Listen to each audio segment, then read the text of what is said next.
Hello students, welcome to Hiba Max. 10th standard Max ஓட quarterly preparation பார்த்துட்டு இருக்கோம் 2026 ஓடது. Day 6 வரைக்கும் கொடுத்துருக்கேன்.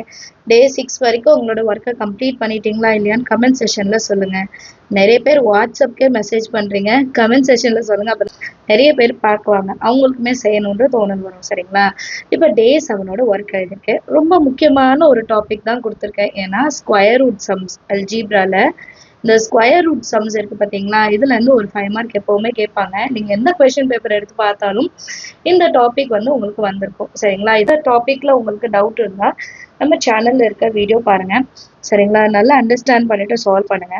டோட்டலா இந்த 3.7ல வந்து 2 மார்க் 5 மார்க் கலந்து வரும். ஆனா 3.8ல கம்ப்ளீட்டா 5 மார்க் தான். ஓகேங்களா? அதுல வந்து ஒரு 8 எக்ஸாம்பிள் சம்மோட சேர்த்து நான் சொல்கிறேன். மொத்தமாக 10 சம் இருக்கும். அது இல்லாமல் யூனிட் எக்ஸசைஸில் 9th கொஷினும் சேம் கொஷின் தான். ஸோ டோட்டலாக உங்களுக்கு 11 கொஷின்ஸ் இருக்கும் இந்த மாடலில்.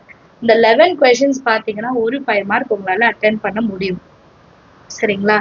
ஸோ எல்லாமே ஸ்ப்ளிட் பண்ணி பண்ணுறீங்க. ஸ்ப்ளிட் பண்ணி படிக்கும்போது கண்டிப்பாக உங்களுக்கு இது யூஸ் ஆகும்.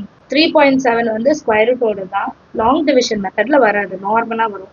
ஆனால் 3.8ன்றது லாங் டிவிஷன் மெத்தட், அது ரொம்ப முக்கியமானது. ஸோ அதில் மொத்தமாக 10 sum including your example. Unit எக்ஸசைஸில் ஒரு சம் இருக்குது. மொத்தமாக 11 சம்மு.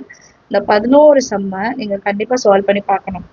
அண்ட் இது கூட உங்களுக்கு டைம் இருக்கும் போது எக்ஸசைஸ் 1.4 1.5ஓட 2 மார்க்ஸ் இன்னும் பேலன்ஸ் இருக்குது, அதை மட்டும் முடிச்சிடுங்க.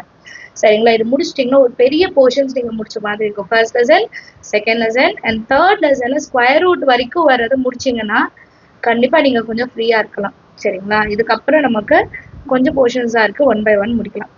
Day 6 வரைக்கும் நான் கொடுத்த ஒர்க்கெல்லாம் முடிச்சிட்டிங்கன்னா மறக்காமல் கமெண்ட் செஷனில் எழுதுங்க. சரிங்களா? அண்ட் இன்னும் முடிக்கலைன்னா கொஞ்சம் கொஞ்சமாக முடிக்க பாருங்கள். குவார்ட்டர்லி எக்ஸாமுக்கு அப்போ தான் ரொம்பவே ஹெல்ப்ஃபுல்லாக இருக்கும். Day 7ஓட ஒர்க்கு இன்றைக்கி முடிச்சிடுங்க. முடிச்சுட்டு அதையும் கமெண்ட்டில் சொல்லிவிடுங்க. தேங்க்யூ ஸோ மச் ஃபார் வாட்சிங்.